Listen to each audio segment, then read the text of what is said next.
Katuan lang po mga idol, bawal pikon. Mga malupit na sagot ni VP Inday Sara Duterte. One guess kung nasaan si Pastor Kibuloy? Nasa langit. Thank you, VP. Ito yung sagot ko nang ipahiya ko ng teacher ko if hindi kontento sa aking sagot. She may not like my answer. She may not like how I answer. She may not like the content of my answer. But I am answering. VP Inday Sara, pinagbigyan po ang mga tao sa palibot para kunan ng picture. Tingnan nyo po, talagang kakaiba si VP Inday Sara.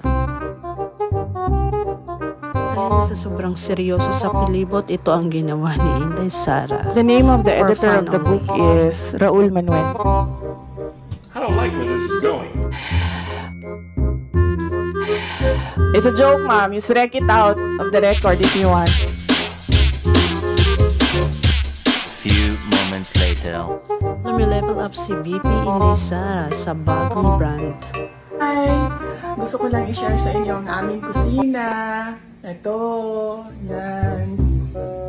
LV ang mantra po dyan.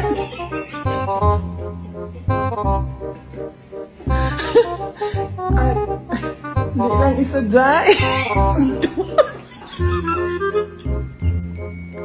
Zay!